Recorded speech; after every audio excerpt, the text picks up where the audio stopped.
June 28, 1942. 11:47 p.m.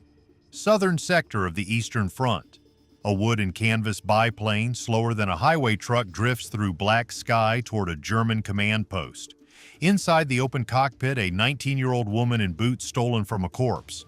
No parachute, no radio, no chance if the searchlights find her. One direct hit and she becomes a torch at 3,000 feet. Her engine sputters like a sewing machine. German soldiers below mock the sound. They call it harmless. A joke. But tonight, if she fails, the entire southern flank collapses by sunrise. 200,000 Soviet troops encircled, cut off, waiting for a miracle that depends on 80 pounds of explosives and a girl the Red Army didn't want. She reaches for the ignition, cuts the engine. Silence swallows the sky. Now she glides blind, freezing, soundless toward a target she can't see, carrying a bomb she must release by hand in total darkness. The Reich's commanders sleep 300 yards below. She has 30 seconds to drop, restart the engine, and vanish before the searchlights cage her in light and the flak guns rip her wings apart. 30 seconds between survival and becoming another name no one remembers. What kind of desperation arms a teenager with plywood and canvas, then bets an entire front on her nerve? And what kind of desperation turns mockery into legend? In 1941, the Red Army is dying. Leningrad starves behind a siege ring tightening like a noose. Moscow digs trenches in streets where children played months before. German armor slices eastward across steppes soaked in Soviet blood. The Wehrmacht advances 30 miles per day. Entire divisions vanish in encirclements so vast, cartographers can't draw them fast enough. The state runs out of men. Then women step forward. Thousands volunteer. Most are turned away at the door. The few who pass face something worse than rejection, open contempt. Male officers laugh in their faces. Ground crews refuse orders. Entire units threaten mutiny if girls join their ranks. In October 1941, Marina Raskova, the woman who navigated the first nonstop flight across Siberia, whose name every Soviet pilot knows, receives authorization to form 3 all-female aviation regiments. One of them becomes the 588th Night Bomber Regiment, ages 17 to 26, students who abandoned exams, teachers who left classrooms, factory workers who traded welding torches for control sticks. None have flown combat. Most have never heard gunfire outside of newsreels. They arrive at Engels Air Base expecting fighters, maybe bombers. They get hand-me-down Polikarpov PO-2s.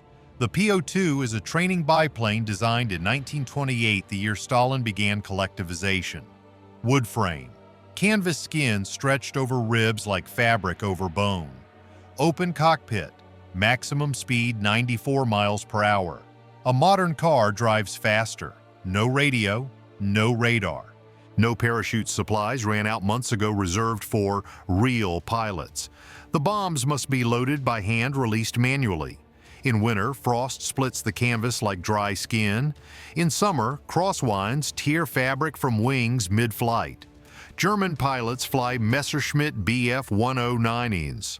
Top speed 390 miles per hour. 4 machine guns, enclosed cockpits. Radios that crackle with orders. The comparison is obscene. The women are issued uniforms designed for men. Boots swallow their feet, they stuff newspaper into the toes. Jackets hang past their knees. Helmets slide over their eyes. They cut their hair with dull scissors, hacking away identity to fit inside gear scavenged from the dead. Male officers gather to watch them try on equipment. Some laugh, others turn away in disgust. Ground crews forget to fuel their planes. Mechanics loosen bolts, then shrug when engines fail. Other regiments call them little girls playing war. Spit the words like curses. But beneath the mockery lives a darker truth. Failure here means more than humiliation. It means villages burned to ash, families erased from existence, momentum shifting permanently to an enemy already writing victory speeches. The 588th receives its first combat orders in June 1942. The southern front is collapsing in real time. German forces push toward Stalingrad, the city that bears Stalin's name, the city that cannot fall without destroying Soviet morale beyond repair. The Luftwaffe owns the sky. Soviet fighters burn faster than factories can replace them.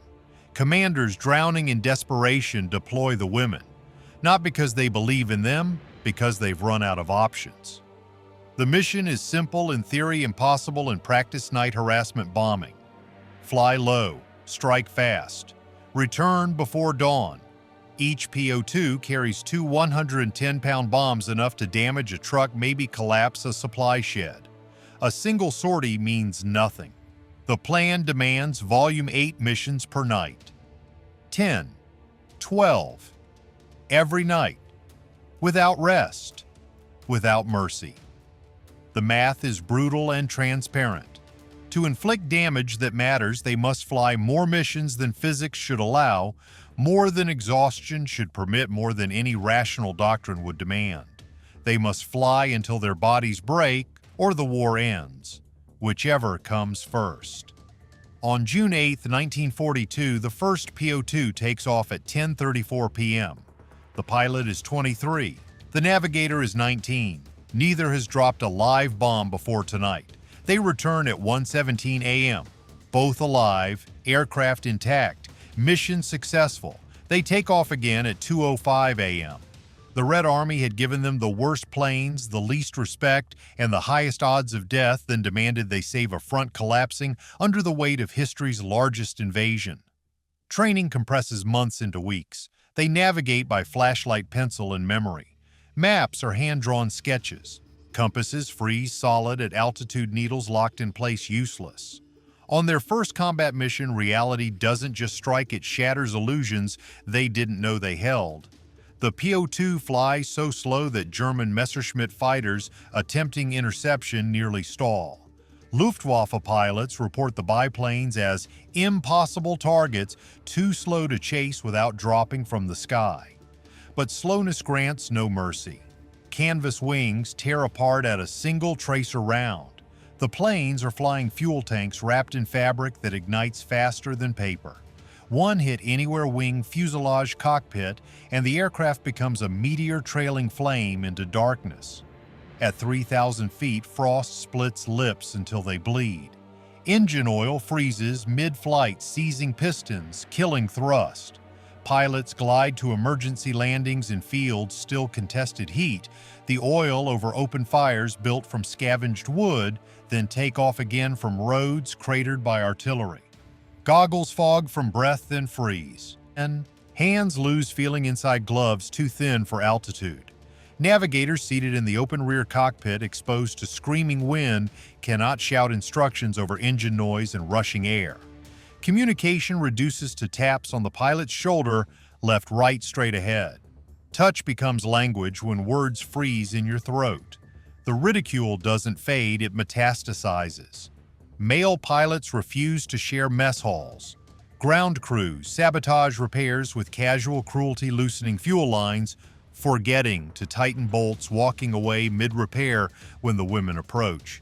Commanders assign them to the quietest sectors, convinced they'll quit after the first casualty. But missions don't just multiply, they consume every hour of darkness. 8 sorties per night becomes 10. 10 becomes 12. 14. The women fly until vision blurs from exhaustion, until frostbite blackens fingertips, until the line between earth and sky dissolves into a single black void. They reload bombs under incoming artillery. Ground crews, all women mechanics barely older than their pilots, work through shelling that sends shrapnel screaming across the tarmac. They drag munitions over concrete slick with oil and blood hands, shaking eyes fixed on tasks that must be completed before the next wave launches. Engines fail at altitude with no warning. Wings rip in crosswinds that appear from nowhere. Pilots nurse crippled aircraft back to base on instinct refined through terror, coaxing broken machines through skies that want them dead. Searchlights cage them in cones of white brilliance. Anti-aircraft guns track their slow, inevitable arcs. The PO-2 is too sluggish to evade, too fragile to absorb even glancing hits. The Luftwaffe begins assigning dedicated night fighters Mi-110s equipped with radar hunting specifically for the canvas ghosts. Every hour delivers fresh horror. A comrade's plane spirals into darkness, mid-formation, silent spinning gone. A voice cuts off mid-sentence over the wind as tracers punch through fabric and flesh. A burning glide into trees that erases two women so completely their bodies are never found. In July 1942, Yevdokia Bershinskaya takes command. She's 27. She's watched women die. Now she implements efficiency measured in minutes and lives, faster turnarounds, higher sortie counts, sharper target selection, zero tolerance for hesitation. The women stop sleeping in any meaningful sense. They fly, land, reload, fly again. Ground crews develop techniques to rearm a PO-2 in under 6 minutes, a dance of hands and urgency performed in darkness. Pilots memorize terrain in detail so precise they navigate by the silhouette of a burned-out barn 3 miles away or the curve of a frozen creek barely visible in starlight. They lose pilots weekly, then twice weekly. Galina Dokutovich and Olga Sanfirova collide mid-air while evading searchlights. Their planes disintegrate in a cascade of splinters and canvas. Vera Balek's aircraft explodes under direct anti-aircraft hit debris raining down across German positions. Yekaterina Ryabova crashes on takeoff when her engine fails at 20 feet, the impact killing her instantly, while her navigator survives with a shattered spine. The regiment doesn't pause. They fly the same night. Someone else climbs into the blood-warm cockpit, straps in, takes off into the same sky that killed her predecessor 6 hours before. German forces, realizing the attacks won't stop, begin fortifying against night raids. Searchlight networks expand into overlapping grids of light. Flak batteries multiply. The Luftwaffe deploys Mi-110 night fighters equipped with Liechtenstein radar technology designed to see in absolute darkness. The 588th should be erased from existence within weeks. Instead, something shifts. They stop reacting to German defenses. They start studying them. Tracer patterns, searchlight timing, flak burst altitudes. Every defensive measure becomes data collected, analyzed, exploited. They begin adapting faster than the enemy can adjust. Pilots notice that searchlights sweep in predictable intervals. Flak gunners fire at projected positions based on engine sound. Radar tracks metal, but the PO-2 is wood and canvas nearly invisible to electronic eyes. Weakness contains opportunity if you're desperate enough to find it. In the space between terror and death, they discovered something the Luftwaffe never anticipated. Fragility could be weaponized if you stopped apologizing for it. They stopped trying to survive the enemy's rules. They rewrite them. Nadezhda Popova and Yekaterina Ryabova develop what will become legend, the shutdown drift. The tactic is simple and concept nightmarish in execution. Climb to altitude 3,000 feet high enough that German gunners track you by sound alone. Throttle back, reach forward, cut the engine completely. Then glide. In absolute silence. The transition is violating. Engine roar vanishes. Wind through canvas becomes the only sound, a soft whistling like tearing silk. The plane doesn't fall so much as surrender to gravity's patient pull. No power, no thrust, just momentum and prayer. German soldiers on the ground hear nothing until the bombs detonate. No warning, no engine growl, just whine, then fire, then screaming. The silence is a weapon sharper than steel, but the tactic demands inhuman precision. Cut the engine too early and you glide, short bombs wasted in empty fields. Too late and searchlights catch you overhead, flak shreds your wings before you can dive. Release angle must be perfect. Altitude exact.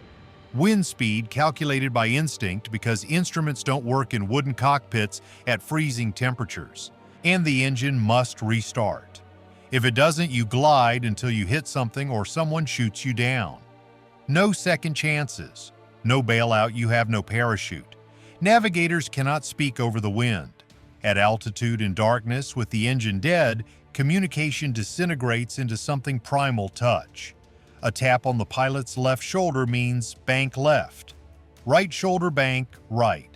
Firm pressure on both shoulders simultaneously means dive now.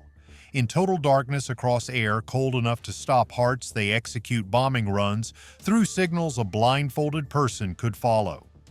Trust replaces words when words become impossible. They develop group tactics that transform individual vulnerability into collective lethality. One flight draws attention, flying, loud engines screaming, zigzagging to pull searchlights like moths to flame. German gunners track them, flak batteries swivel, radar operators lock on. Meanwhile, a second flight cuts engines 2 miles out. They glide through the gaps in darkness, silent and visible already over the target before gunners realize the decoy. By the time German commanders understand they've been baited, the real strike force has vanished into night. The trick works once, then twice. The third time, German defenses adjust, so the women adjust faster. Irina Sabrova pioneers the harassment loop, a tactic born from spite and genius. Bomb a target, circle back while the enemy scrambles defenses, bomb again from a different angle. Repeat until ammunition is gone or the plane is hit. German troops trained to expect single bombing runs panic when explosions continue from shifting vectors. They fire blindly, waste ammunition, exhaust themselves chasing ghosts that attack from directions doctrine says are impossible. The psychological toll compounds with each repeated strike.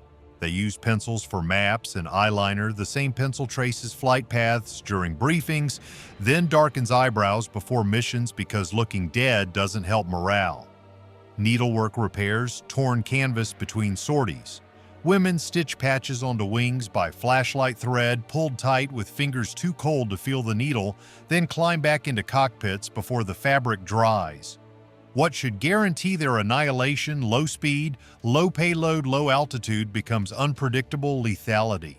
Messerschmitt pilots file reports describing impossible maneuvers. PO-2s bank so sharply that modern fighters overshoot their speed too great to match the biplane's tight turns. The wood and canvas ghosts slip beneath radar minimum thresholds too slow to register as aircraft too small to differentiate from birds or weather. By the time German gunners adjust aim for the PO-2's glacial speed, the planes have already shifted course, already released their payload, already vanished. Yevdokia Nosal develops a technique for bombing through cloud cover flying blind in conditions that ground every other aircraft. She measures altitude by counting seconds of descent releases bombs based on memory of terrain features mapped during daylight reconnaissance flights. She completes 34 missions using this method before a searchlight battery catches her aircraft in a crossfire that tears the plane apart in midair. Someone else refines her technique the next night. The regiment stops targeting only infrastructure. They begin targeting German psychology. They strike the same position 3 nights consecutively, not because the target matters tactically, but to deny the enemy sleep. German soldiers grow paranoid, firing at shadows, jerking awake at wind sounds, refusing to close their eyes even during designated rest periods. Officers report morale collapse. Captured diaries describe the whispering death and demons that glide without engines. One entry found on a dead Wehrmacht lieutenant. They come every night. We cannot see them. We cannot hear them. We shoot at darkness and die in our sleep. The 588th learns to read German defenses like sheet music. Tracer fire patterns reveal gun positions. Searchlight sweep intervals expose coordination gaps. Flak burst altitudes indicate ammunition types and operator training levels. Every defensive measure becomes intelligence cataloged, analyzed, exploited within hours. They improvise navigational techniques that shouldn't work, but do. Following rail lines reflected in moonlight metal catches just enough glow to trace through darkness. Using factory fires as beacons, industrial targets burn for hours, visible for miles. Memorizing the smell of different vegetation to judge terrain passing below pine forests smell different from wheat fields, swamps carry distinct rot. Navigation becomes a synthesis of sight, sound, touch, smell, anything that keeps you oriented when instruments fail and clouds erase the stars. By autumn 1942, the regiment completes 8,000 sorties. The number defies rational explanation. 8,000 missions flown in aircraft that should have killed them within weeks. 8,000 takeoffs in planes held together by wire and hope. 8,000 landings that statistics said would never happen. The math remains brutal. To inflict meaningful damage with 110-pound bombs, they must fly more missions than any doctrine permits. So they do. 12 sorties per night become standard. Some pilots fly 18, taking off, landing, refueling, taking off again until dawn breaks or their aircraft disintegrates. They don't speak about fear anymore. They speak about technique. Release timing measured in fractions of seconds. Glide angles calculated to single degrees. Engine restart sequences performed by muscle memory because conscious thought takes too long. Fear exists in the pauses in the walk to a cockpit still warm from a dead pilot's body heat, in the moment between engine shutdown and glide in the silence before bombs detonate and searchlights erupt and flak begins its arc toward your fragile wings. But fear doesn't stop missions. Nothing stops missions. They'd learned war's cruelest lesson. Survival isn't about avoiding death, it's about making death work harder. Think longer and hesitate just enough for you to slip past one more time. In September 1942, German intelligence begins compiling reports. The accounts are contradictory. Impossible. Soviet aircraft approach in silence. Bombs detonate without warning. Ground observers report witches on broomsticks and ghosts that glide without engines. Officers dismiss the reports as exhaustion or superstition. But the attacks continue.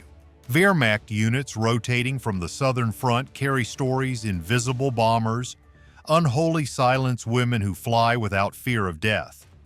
The stories spread faster than official communiques. German soldiers begin calling them Nachthexen, night witches. At first, the name is mockery, a dark joke to cope with sleepless nights and random explosions. But mockery requires distance, and distance evaporates under relentless harassment. By November, the psychological toll becomes measurable. Units stationed opposite the 588th report triple the usual rates of stress-related illness.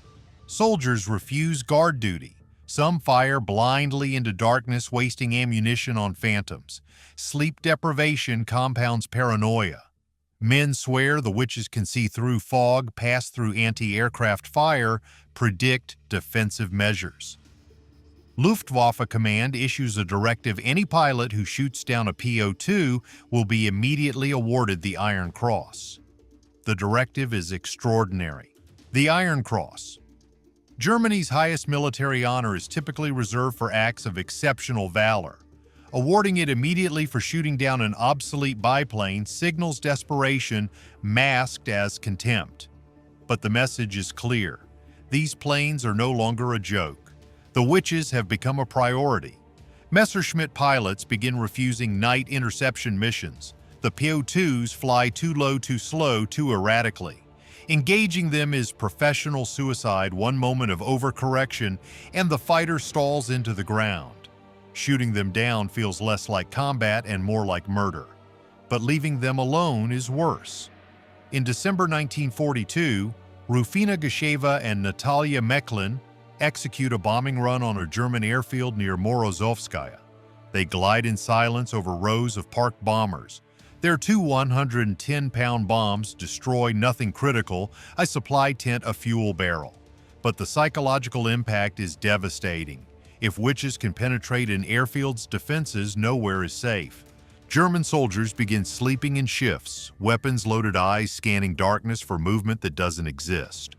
Fatigue accumulates. Decision-making deteriorates. Units become ineffective, not from casualties, but from collective paranoia. The 588th notices the shift. Captured documents reveal German officers requesting transfers away from sectors where the women operate. Interrogated prisoners describe sleepless weeks, nerves frayed beyond repair, certainty that death arrives without sound. The witches have weaponized fear, not through superior firepower or advanced technology, but through relentless presence and psychological erosion. They prove that terror doesn't require shock and awe, it requires consistency. Show up every night. Strike without pattern. Never let the enemy rest.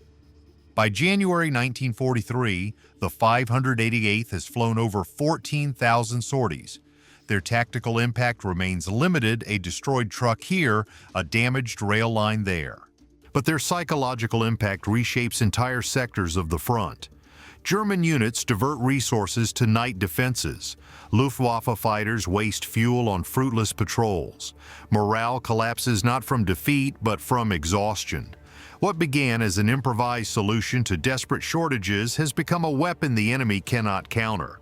Not because the PO2 is advanced, because it's too simple to predict, too slow to catch, too quiet to hear until it's too late. The witches fly through the winter of 1942-43, through blizzards that ground the Luftwaffe, through darkness so complete that navigation becomes an act of faith. They'd stop trying to win through firepower, they won by making the enemy too tired to fight. In 1943, the Eastern Front enters its bloodiest phase. Stalingrad becomes a grave, Kursk becomes a furnace. The 588th flies through all of it, their sorties increasing as the Reich's defensive perimeter contracts. They destroy supply dumps, Sever rail lines, hammer bridges. Every mission matters because the margin for Soviet survival remains razor thin. By 1944, the regiment operates as a persistent shadow over retreating German forces. They've perfected their craft. Glide angles calculated to the degree. Release timing accurate to the second. Engine restart procedures executed in darkness without thought. But perfection doesn't grant immunity. On August 1, 1944, Yevdokia Bershanskaya leads a formation targeting a bridge near Taman. Anti-aircraft fire saturates the approach corridor. Searchlights converge in overlapping cones. The formation splits 3 aircraft draw fire, 4 glide through the gaps. 2 planes ignite mid-air. Bershanskaya watches her pilots die. She completes the mission. The bridge collapses. 2 women burn in wreckage below. The regiment returns to base. Ground crews reload. They fly again 4 hours later. In January 1945, the Red Army crosses into Germany. The 588th follows bombing retreating Wehrmacht columns through forests and rubble. They fly lower now, 50 feet above tree lines, engines screaming daring German gunners to hit them before they vanish. On March 2nd in 1945, 37 miles from Berlin, the regiment receives orders to strike a fortified rail junction.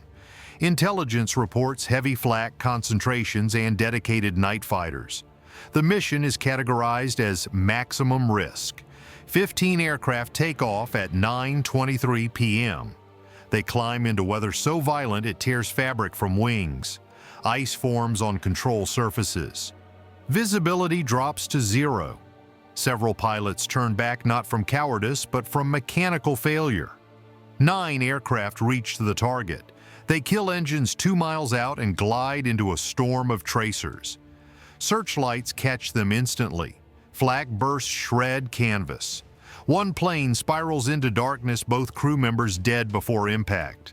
The remaining 8 release their bombs. The rail junction erupts. Secondary explosions ripple through ammunition cars. The blast wave rocks the PO2s, nearly flipping 2 of them inverted. 7 aircraft escape. 1 crashes on landing, the pilot's hands frozen to the controls. She survives. Her navigator does not. The mission forces a full German withdrawal from the sector. Soviet armor exploits the gap. The advance accelerates. On April 15, 1945, the 588th completes its 23,000th sortie. The number is incomprehensible. 23,000 missions flown in wood and canvas biplanes, each one a calculated risk, each return to base a statistical anomaly. The Reich collapses 9 days later. The regiment receives orders to stand down. For the first time in 4 years, the women sleep through the night. But 30 of them never returned. They died in darkness over nameless fields and silent glides that became coffins in impacts that erased them from memory until their comrades spoke their names aloud. The survivors don't celebrate. They sit in quiet circles, hands wrapped around cold metal cups, staring at empty bunks. Victory tastes like ash when it's measured in ghosts. The 588th Night Bomber Regiment officially disbands in October 1945. 30 pilots never returned. Their names are recorded, their deaths confirmed, their bodies, when recovered buried in soil, they died defending. 23 women received the title Hero of the Soviet Union, the nation's highest honor.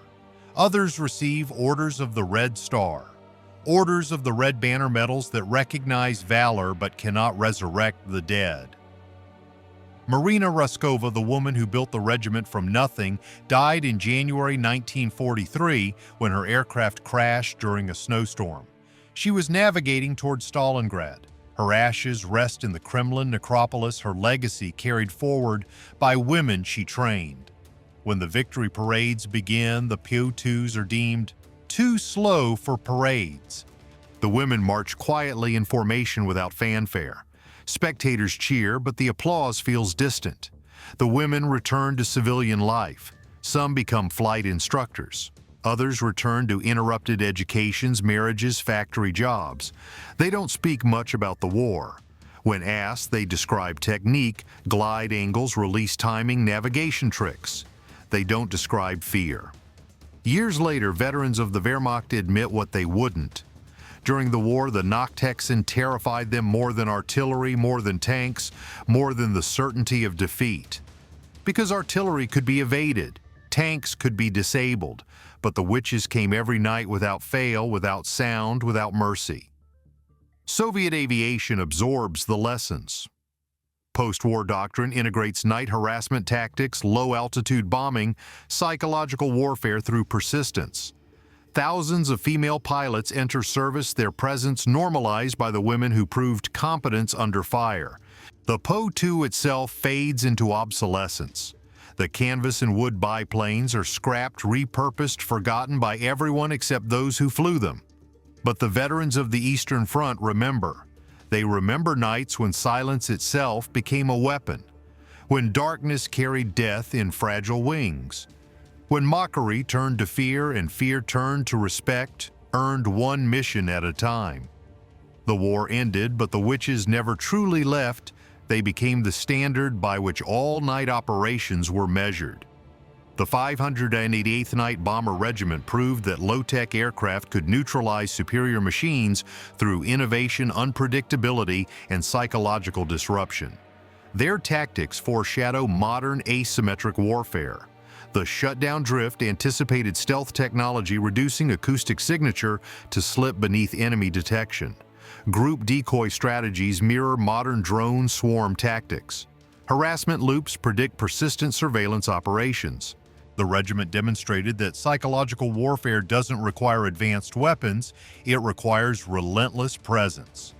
Show up every night, deny the enemy rest, erode morale through exhaustion. Modern military doctrine studies the 588th as a case study in resource optimization.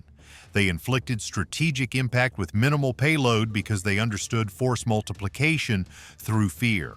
Their sorties disrupted German operations far beyond the physical damage of their bombs. The legacy extends beyond tactics.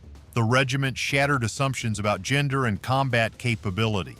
They operated in conditions that broke male pilots' frostbite, exhaustion, open mockery, and exceeded every performance metric.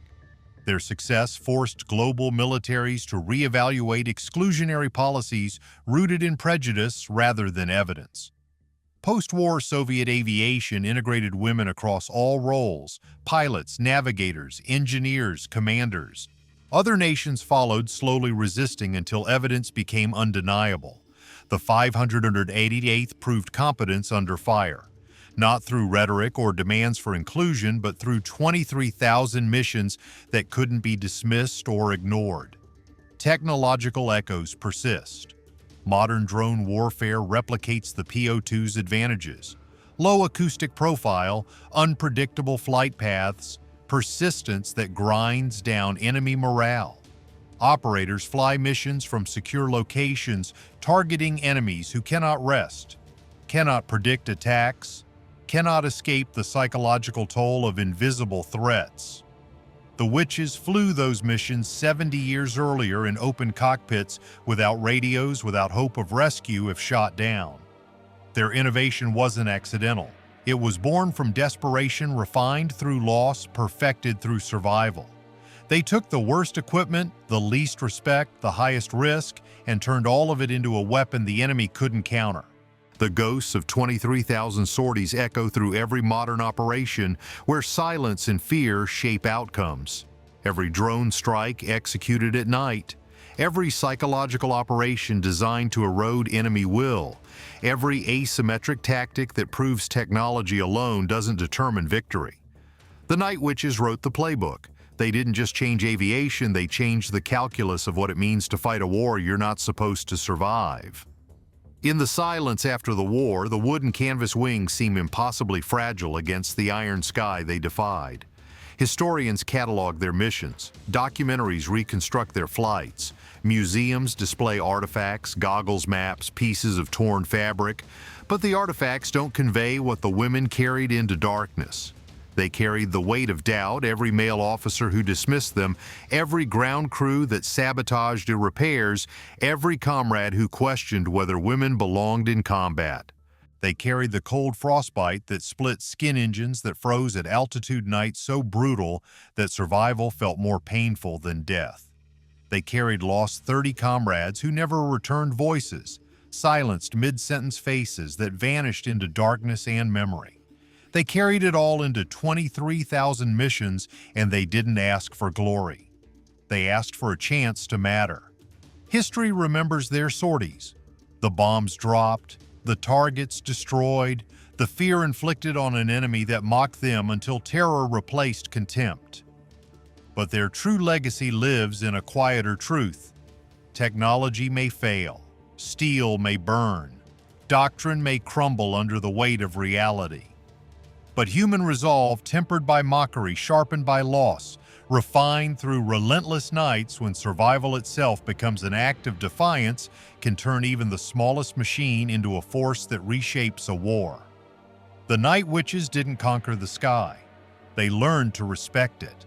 And in that respect, they became something the enemy could never anticipate, never counter, never forget. The canvas wings are gone now. The women who flew them are fading from memory. But the lesson endures. Sometimes the most devastating weapon isn't the loudest or the fastest or the most advanced. Sometimes it's the one you never hear coming. If you enjoyed this story of courage forged in mockery and victory written in silence, please like this video, subscribe to our channel, and share it with someone who appreciates the unsung heroes of history. Your support helps us bring more forgotten stories to light.